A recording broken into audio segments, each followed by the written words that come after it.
Bar ಅಂಗಡಿಯಿಂದ ಗ್ರಾಮಸ್ಥರಿಗೆ ತೊಂದರೆಯಾಗಿದೆ. ಮನೆ ಮನೆಯಲ್ಲಿ ಸರಾಯಿ ಮಾರುತ್ತಿದ್ದಾರೆ ರೇಷ್ಮಾ. ಹುಕ್ಕೇರಿ ತಾಲೂಕಿನ ಅಮ್ಮನಗಿ ಗ್ರಾಮದಲ್ಲಿ ರಾಜ್ಯಾರೋಷವಾಗಿ ಮನೆ ಮನೆಯಲ್ಲಿ ಸರಾಯಿ ಮಾರಾಟ ಮಾಡುತ್ತಿದ್ದಾರೆ.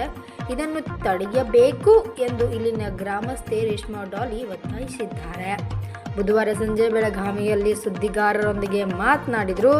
ಯುವಕರು ಕೆಲಸ ಕಾರ್ಯವನ್ನು ಬಿಟ್ಟು ಮನೆಯಲ್ಲಿರುವ ಹಣ ತೆಗೆದುಕೊಂಡು ಹೋಗಿ ಸರಾಯಿ ಕುಡಿದು ಹಾಳಾಗುತ್ತಿದ್ದಾರೆ. ಜಿಲ್ಲಾಡಳಿತ ಹಾಗೂ ಪೊಲೀಸ್ ಇಲಾಖೆ ಸರಾಯಿ ಮಾರಾಟ ಮಾಡುವವರ ವಿರುದ್ಧ ಕ್ರಮ ಜರುಗಿಸಬೇಕೆಂದು ಆಗ್ರಹಿಸಿದರು. ಹುಕ್ಕೇರಿ ತಾಲೂಕಿನ ಅಮ್ಮನಗಿ ಗ್ರಾಮದ ರಸ್ತೆಯಲ್ಲಿ ನಿರ್ಮಾಣವಾಗಿರುವ ಬಾರ್ನಿಂದ ಗ್ರಾಮಸ್ಥರಿಗೆ ತೊಂದರೆಯಾಗಿದೆ ಎಂದು ಸಿಎಸ್ ಮಗ್ದುಮ್ ಆರೋಪಿಸಿದರು. ವರದಿಗಾರ Vithal Bhajantri, first news, Belagavi. BC office ಮತ್ತು ಜಿಲ್ಲಾ ಉಸ್ತುವಾರಿ ಸದಸ್ಯನ ಜಾರಕಿಹೊಳಿಗೆ ಮತ್ತು SP ಆಫೀಸ್ಗೆ ಮನವಿ ಕೊಡಕ್ಕೆ ಬಂದೀವಿ ರೀ. ಯಾಕಂದ್ರೆ ನಿಡಸೋಸಿ ಗೇಟ್ ಮತ್ತು ಅಮ್ಮನಿಗೆ ರಸ್ತೆಗೆ ಬಾರ್ ವಿಜಯಲಕ್ಷ್ಮಿ ಬಾರ್ ಇದೆ, ಅದಕ್ಕೆ ಅದು ಬಂದ್ ಆಗಬೇಕು. ಬಂದ್ ಆಗೋ ಸಂಬಂಧ ಮನವಿ ಕೊಡಕ್ಕೆ ಬಂದೆವು. ಮತ್ತು ಹೆಣ್ಮಕ್ಳು 8ನೇ ದಿನ ಮಹಿಳಾ ದಿನಾಚರಣೆ 8ನೇ ತಾರೀಕಿನಿಂದ ಹೋರಾಟ ಮಾಡಿದ್ರು. ಅಂದಿಂದ ಬಂದ್ ಐತಿ. ಅವರು ಏನು ಮತ್ತು ಗುರುವಾರ ಎಲ್ಲ ಚಾಲೂ ಮಾಡ್ತೇವೆ ಅನ್ನೋದ್ರು. ಚಾಲೂ ಆಗಬಾರ್ದು ಅಂತೇಳಿ ನಾವೆಲ್ಲ ಕಡೆ ಮನವಿ ಕೊಡೋದು. ಸ್ಥಳೀಯರಿಗೆ ಯಾವ ರೀತಿ ಸಮಸ್ಯೆ ಆಗತ್ತಿತ್ತು? ಹೆಣ್ಮಕ್ಳಿಂದ ಅಲ್ಲಿ ಮುರಾರ್ಜಿ ಹೈಸ್ಕೂಲ್ ಅದಾವೆ ರೀ.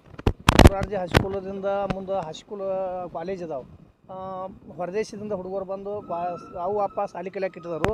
ಇಲ್ಲಿ ಬಂದು ಹುಡುಗರು ದಾರು ಕುಡ್ಕೊತ ಕೂತಾರೆ. ಅಮ್ಮನಿಗೆ ಗ್ರಾಮದಿಂದ ಬಂದೇವು ರೀ.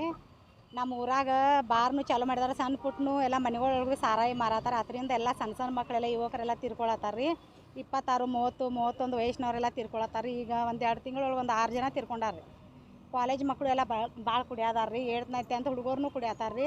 ಹೋಗೋರು ಹೆಣ್ಮಕ್ಳಿಗೆಲ್ಲ ಭಾಳ ತೊಂದರೆ ಆಗತೈತೆ ರೋಡ್ ಮ್ಯಾಗ ರೀ. ಕುಡಿದ ಕಿಶನ್ ಗಲಾಟೆ ಮಾಡ್ತಾರೆ ರೀ, ಏನಾರ ಅತ್ಯಾಚಾರ ಮಾಡತ್ತಾರ ರೀ. ಹೋಗೋರು ಬರೋರಿಗೆ ಯಾರಿಗೂ ಹೆಣ್ಮಕ್ಳಿಗೆಲ್ಲ ಅನುಕೂಲ ಇಲ್ಲ ರೀ, ಧೈರ್ಯದಿಂದ ಓಡಾಡೋಂಗಿಲ್ಲ ರೀ. ಆಕ್ಸಿಡೆಂಟು ಭಾಳ ಆಗತ್ತಾವ ರೀ. ಇದಕ್ಕೋಸ್ಕರ ನಮ್ಮ ಊರಾಗಿಂದ ಎಲ್ಲ ಸಾರಾಯಿ ಅಂಗಡಿಗಳು ಬಂದ್ ಆಗ್ಬೇಕಂತ ನಾವು ಕೇಳ್ಕೊಳತ್ತೇವೆ. ಸಂಬಂಧಪಟ್ಟ ಅಧಿಕಾರಿಗಳಿಗೆ ಇದ್ರ ಬಗ್ಗೆ ಮಾಹಿತಿ ತಿಳಿಸಿದ್ದೀವಿ. ಈಗಾಗಲೇ ನಾವೀಗ ತಿಳಿಸಿದ್ದೇವೆ ರೀ. ಈಗ ನಾವೀಗ ಮಹಿಳಾ ದಿನಾಚರಣೆಯಿಂದ ನಾವು ಸ್ಟಾರ್ಟ್ ಮಾಡಿದ್ದೇವೆ ರೀ ಇದನ್ನು ಹೋರಾಟ ರೀ. ಇನ್ನೂ ಹಂಗೆ ಮುಂದುವರ್ಸಿದ್ದೇವೆ ರೀ. ಅದಕ್ಕೆ ಮೇಲಾಧಿಕಾರಿ ಎಲ್ಲರಿಗೂ ನಾವು ತಿಳಿಸಿ ಅವರೆಲ್ಲರೂ ಆ್ಯಕ್ಷನ್ ತೊಗೊಂಡು ನಮ್ಮ ಊರಾಗಿಂದ ಬಾರ ಸ್ಥಳಾಂತರ ಮಾಡ್ಬೇಕಂತ ಹೇಳಿ ನಾವು ಕೇಳ್ಕೊಳತ್ತೇವೆ. ಒಂದು ವೇಳೆ ಸ್ಥಳಾಂತರ ಮಾಡಲಿಲ್ಲ ಅಂದ್ರೆ ಮುಂದಿನ ಹೋರಾಟ ಯಾವ? ನಾವು ಉಗ್ರವಾಗಿ ಹೋರಾಟ ಮಾಡೋರೆಲ್ಲ ಹೆಣ್ಮಕ್ಳು ಸೇರಿ. ರೇಷ್ಮಾ ಡಾಳಿ.